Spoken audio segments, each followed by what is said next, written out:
نواز شریف کی واپسی اور پی ٹی آئی کی مزید وکٹیں گرنے کی خبریں جہاں بدستور گرم ہیں، وہاں پارٹی رہنماؤں نے فرمائشوں اور فٹیگوں کا بازار بھی خوب گرم کر رکھا ہے۔ کئی دہائیوں سے شوق حکمرانی پورا کرنے والی پارٹی اپنے قائد کے استقبال کو لے کر اس قدر پریشان ہے کہ کسی کو بندے اکٹھے کرنے کا ٹاسک دیا جا رہا ہے تو کسی کو تشہیری مہم اور ٹرانسپورٹ کا۔ نجی محفلوں میں اکثر سر جوڑے نظر آتے ہیں کہ مطلوبہ تعداد میں بندے کہاں سے لائیں۔ مقبولیت کے گرے ہوئے گراف کو اٹھانے کے لیے کوئی حربہ اور نسخہ بھی کارگر ہوتا نظر نہیں آ رہا۔ سونے پہ سہاگا یہ کہ پنجاب کے صوبائی دارالحکومت میں پچھلے دنوں سابقہ وزیر اعظم شہباز شریف کی سواری کا گھیراؤ کرنے کا واقعہ بھی کسی حد تک الارمنگ ہے۔ ان حالات پریشان میں نواز شریف کو پارٹی نیتاؤں پر انحصار کرنے کے بجائے کچھ حجت اپنی بھی ضرور کر لینی چاہیے۔ وطن واپسی کے لیے اڑان کسی بھی مقام سے بھریں، لیکن پاکستان براستہ فلسطین ہی آئیں۔ فلسطینیوں سے اظہار یکجہتی اور اسرائیلی بربریت کے خلاف مزاحمتی بیان جاری کرنے سے مقبولیت کا گراف شاید کچھ سربلند ہو جائے۔ فلسطین کے لیے آواز بلند کرنے کا اقدام عوام کو استقبال کے لیے اکٹھا کرنے کا نہ صرف کارآمد نسخہ ہو سکتا ہے بلکہ ایک نیا بیانیہ بھی تشکیل دینے میں خاصی مدد مل سکتی ہے۔ اسرائیل مخالف بیانیہ عوام کا لہو گرمانے کے علاوہ انہیں استقبال کے لیے گھروں سے نکالنے کا بھی ذریعہ بن سکتا ہے۔ یہ بیانیہ بین الاقوامی سطح پر ٹاپ ٹرینڈ بن کر نواز شریف کو اقوام عالم بالخصوص اسلامی ممالک میں ممتاز کر سکتا ہے، کیونکہ طرز سیاست ہو یا طرز حکمرانی، عوام سبھی کے ذائقے چکھ کر تھو تھو کرتے پھر رہے ہیں۔ سیاسی بیانیے تو تنقیدی آوازوں کے شور میں دب چکے ہیں۔ راستہ فلسطین واپسی سے استقبال میں خاصی جان پڑ سکتی ہے۔ فلسطین میں جا بجا بکھری لاشوں کے انبار اور فضاؤں میں بارود اور خون کی بو جذبہ ایمانی اور حب الوطنی کو جگانے کے علاوہ یقیناً باعث عبرت بھی ہے۔ لمحوں کی خطائیں صدیوں کی سزاؤں میں اس طرح بھی تبدیل ہو جاتی ہیں۔ دھرتی ماں کا بیوپار کرنے کی سزا آئندہ نسلوں کا مقدر بنتی چلی جا رہی ہے۔ حوث زر میں لتھڑے ہوئے آباء و اجداد کے فیصلوں کو مرد و زن اور کمسن لاشوں کے انبار منہ چڑھا رہے ہیں۔ پس ثابت ہوا کہ دھرتی ماں کو بیچنے والے کہیں کے نہیں رہتے۔ کہیں زمین تنگ پڑ جاتی ہے تو کہیں آسمان نظر آنا بند ہو جاتا ہے۔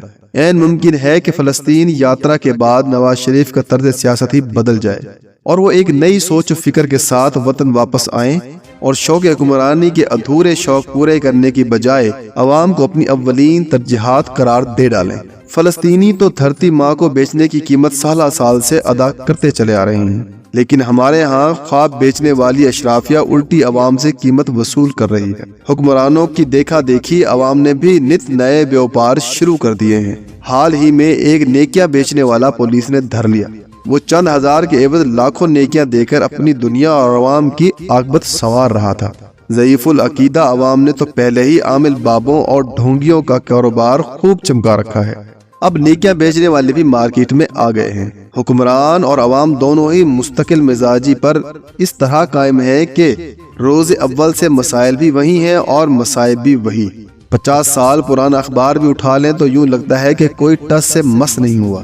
نہ عوام نہ حکمران، لوٹنے والے بھی وہی اور لوٹنے کے لیے ہمہ وقت تیار رہنے والے عوام بھی وہی۔ ریفارمز کے نام پر ڈیفارمز کے انبار لگانے والے سماج سیوک نیتا ہوں یا سرکاری بابو، ان سبھی کے گٹھ جوڑ نے ملک کو عملاً ان گورنیبل بنا ڈالا ہے۔ نواز شریف کی واپسی کو لے کر ادھم کا سما ہے۔ منہ کو لگے اقتدار میں واپسی کے لیے بیتاب سماج سیوک نیتا مل کر پھر بساط بچھا رہے ہیں۔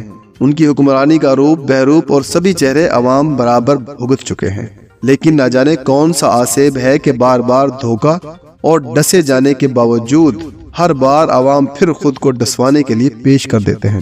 ملکی ترقی میں ڈالر کو بلند ترین سطح پر پہنچا کر روپے کو ٹکے ٹوکری کرنے والے پھر تیاریاں کر رہے ہیں کہ کسی طرح بس اقتدار ہتھے لگ جائے۔ ہنرمندان سیاست اور ریاست کو کئی بار باور کروا چکا ہوں کہ خدارا اس بار پرانے چہروں اور نظام کو دہرانے کی بجائے وہ طرز حکمرانی ضرور آزما لینی چاہیے جو عوام کے مسائل کا حقیقی حل ہو۔ نمائشی گورننس اور نام نہاد اصلاحات کے علاوہ ماضی کے سبھی انتخابات عوام کے مسائل حل کرنے میں ناکام رہے ہیں، تو پھر بار بار وہی تجربات کیوں؟ جیلی جمہوریت سے اصلی آمریت بھلی۔ ملک و قوم کو مستقل حالات پریشاں سے نکالنے میں اگر کوئی مخلص اور سنجیدہ ہے تو انتخابات کا مطالبہ کرنے والوں سے ماضی کے سبھی انتخابات کا حساب تو لے، باخدا ان کے پلے کچھ نہیں۔ مزید وضاحت کے لیے اپنے ہی ایک حالیہ کالم سے اقتباس پیش کرتا چلوں۔ خدارا اس بار وہی نظام دہرانے کی بجائے کوئی ایسا نظام لایا جائے جو روٹی کا نظام ہو، جس میں عوام کو یقین ہو کہ انہیں روٹی کے حصول کے لیے انا اور عزت نفس کا سمجھوتا نہیں کرنا پڑے گا۔ پیٹ بھر روٹی اور دیگر بنیادی سہولیات ریاست کی ذمہ داری ہوگی۔ حصول انصاف اور داد رسی کے لیے در بدر کی ٹھوکریں نہیں کھانا پڑیں گی۔ سنوائی کے لیے ذلت، دھتکار اور پھٹکار جیسے عذابوں کو نہیں جھیلنا پڑے گا۔ علاج معالجہ کا نظام کسی کو مرض لا علاج سے دوچار نہیں کرے گا۔ جدید اور معیاری تعلیم کے علاوہ دیگر شہری سہولیات پر اس کا مساوی حق ہوگا۔ عوام کے ٹیکسوں کا پیسہ مفاد عامہ اور ملکی تعمیر و ترقی پر خرچ ہوگا۔ ملکی وسائل پر اشرافیہ کے بندر بانٹ ممنوع ہوگی۔ قومی خزانے پر حکمرانوں کی کنبہ پروری اور علل تلے حرام تصور ہوں گے۔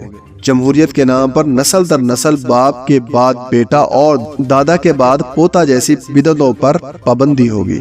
غیر جمہوری سیاسی پارٹیوں کو جمہوریت کا لبادہ اوڑھنے کی اجازت ہرگز نہ ہوگی۔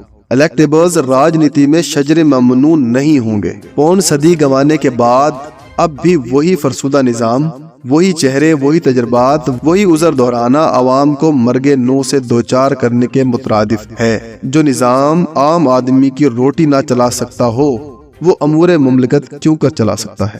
یہ شوق اقتدار کے مارے اپنی درجنوں فیکٹریاں اور ملیں چلا سکتے ہیں، وسیع و عریض کاروبار چلا سکتے ہیں، لمبا چوڑا مال بنا سکتے ہیں، سرکاری وسائل کی بندر بانٹ کر سکتے ہیں، ملکی خزانے پر بندہ پروری اور کنبہ پروری کر سکتے ہیں، لیکن ملک و قوم کا بھلا نہیں کر سکتے، کیونکہ ملک و قوم کے بھلے میں انہیں خسارے برداشت کرنا پڑتے ہیں۔ اسی لیے یہ اپنا بھلا کرنے کے لیے ملک کو خساروں سے دوچار کرتے چلے آئے ہیں۔ اب یہ فیصلہ ہو جانا چاہیے کہ ملک کا خسارہ مقصود ہے یا ان سبھی کا۔